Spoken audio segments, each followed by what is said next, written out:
चलो बच्चों, let's read the question. The question is saying distinguish between respiration and photo respiration. तो आइए देखते हैं हम इसका की कंसेप्ट. तो अगर हम बात करें इसके की कंसेप्ट का, तो इसका की कंसेप्ट हो जाएगा respiration versus photo respiration.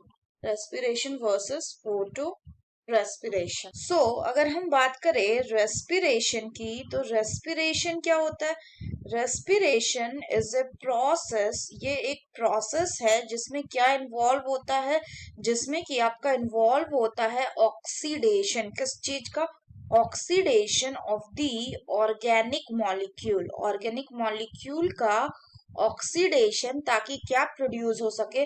To release ATP, जो कि सोर्स ऑफ एनर्जी है. फर्दर अगर बात करें तो जो रेस्पिरेशन है ये एक कैटाबॉलिक प्रोसेस है. कैटाबॉलिक प्रोसेस मतलब जिसमें टूटना होता है किसी चीज का.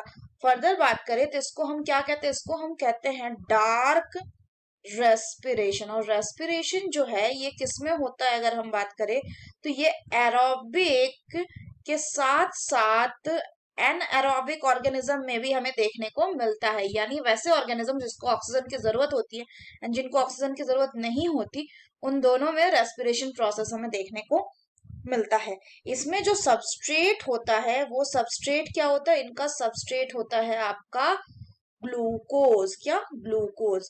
फर्दर अगर बात करें तो नेक्स्ट बात करते हैं अब हम फोटो रेस्पिरेशन की. तो फोटो रेस्पिरेशन मतलब क्या हो जाएगा?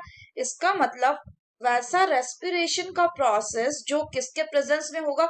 जो होगा in case of the plants. And ये अकर होगा किसमें? In presence of the sunlight. So occur in presence of the light. Light का प्रेजेंस होना चाहिए. And at high oxygen concentration. यानी लाइट का भी प्रेजेंस होना चाहिए और ऑक्सीजन का कंसंट्रेशन भी हाई होना चाहिए. फर्दर बात करें तो ये भी एक कैटाबॉलिक प्रोसेस है. लेकिन कैटाबॉलिक प्रोसेस है, लेकिन क्या होता है कि इसको हम क्या कहते हैं? इसको हम C2 साइकिल कहते हैं. ये किस में होता है? ये सिर्फ ग्रीन प्लांट में होता है. अकर only in green plants only. Further अगर हम बात करें तो इसमें जो सबस्ट्रेट हो जाएगा, इसका सबस्ट्रेट क्या हो जाएगा? जैसे उसका सबस्ट्रेट ग्लूकोज था, तो इसका सबस्ट्रेट हो जाएगा glycolate. So that's all for the question बच्चों. Hope you understood it well. Best of luck.